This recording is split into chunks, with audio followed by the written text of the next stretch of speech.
CBN, Café com Política. O Bruno Silva, nosso comentarista político, está num pequeno recesso essa semana, dando uma descansadinha, mas deixou algumas análises gravadas aqui já para nós. Hoje ele vai começar a fazer uma análise sobre o que a gente pode esperar das eleições de 2026, ano polêmico. Né? Inclusive, a gente vai ouvir agora quais são as análises do Bruno. Bom dia.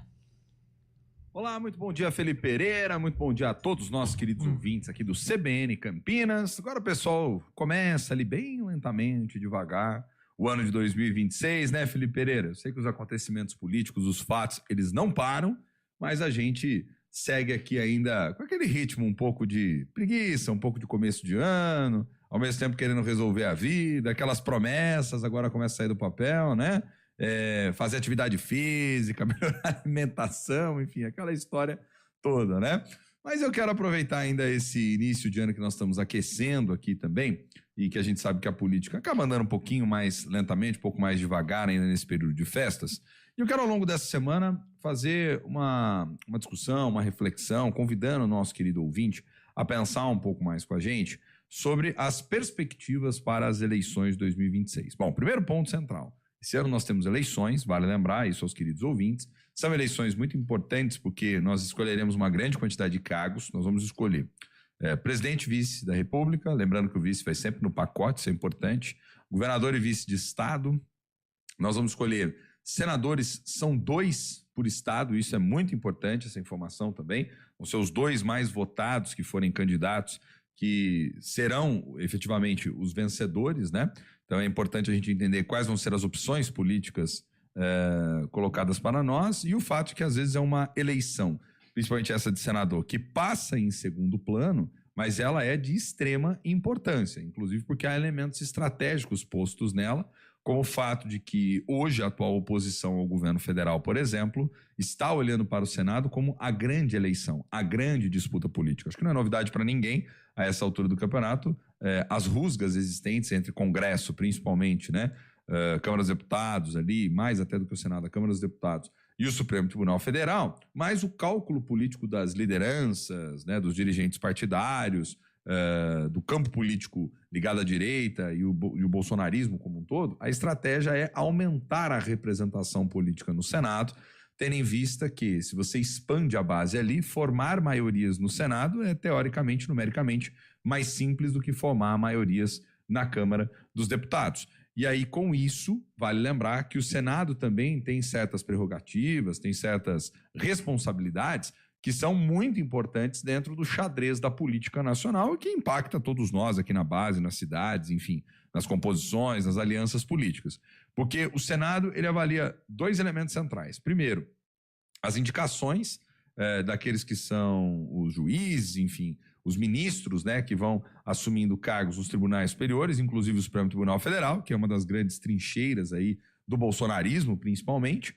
E segundo, porque o Senado pode levar adiante os chamados processos de impeachment. O próximo presidente vai indicar ainda outras figuras ao Supremo Tribunal Federal, mas há atualmente uma pressão muito grande de setores da sociedade, tem sido inclusive até de algum modo fabricado politicamente uma crítica ainda mais incisiva, isso veio desde o final agora de 2025 e nessas primeiras semanas também tem se repercutido contra o Supremo Tribunal Federal. Há discussões envolvendo a questão do Banco Master, que tem possibilidade de desgastar ainda mais esse horizonte envolvendo a relação do Congresso com o Supremo, né? O próprio Supremo está em maus lençóis nessa história toda e, portanto, essas eleições para o Senado têm se convertido na grande eleição, na grande disputa política. Por quê? O cálculo é basicamente o seguinte, mesmo que venha a se perder, por exemplo, as votações, as discussões no âmbito da presidência da República, então, suponhamos uma hipótese, Lula é reeleito, né? Então, o que aconteceria à oposição? A oposição mantendo o controle do Senado, ela vai controlar ali boa parte da estratégia e do jogo político. Por isso que muitos nomes têm sido aventados para essa disputa, por isso que há toda uma organização de palanques estaduais, regionais, e vamos ter que prestar muita atenção nessas eleições especificamente do Senado. Além disso, nós sabemos, há eleições para deputados federais e deputados estaduais. Muito embora as eleições de deputado federal e estadual, a gente tem que também sinalizar o seguinte: a lógica de voto, a forma como esses representantes são escolhidos é diferente, né, Felipe e queridos ouvintes? Ali nós temos um voto que ele é proporcional e isso depende muito mais do desempenho do partido político do que necessariamente apenas do desempenho individual dos parlamentares. Então é preciso que o partido, como um grupo, se organize politicamente, lance ali a sua lista. Há muita articulação, principalmente com os prefeitos nesse processo. Então, por exemplo, Dário Saad, prefeito de Campinas, que tem uma influência na região como um todo, é sempre uma figura importante. Outros parlamentares também, é muito importante. Campinas tem uma série também de representantes que têm votos fortes na região, ou às vezes passam também pela região, mandam recursos para a região e estão de olho no voto devido ao tamanho do colégio eleitoral e à importância da macro-região como um todo. Mas ali, vale lembrar, é uma outra lógica de voto. É um voto que está baseado no desempenho do partido político, por isso que o sistema chama proporcional de lista aberta.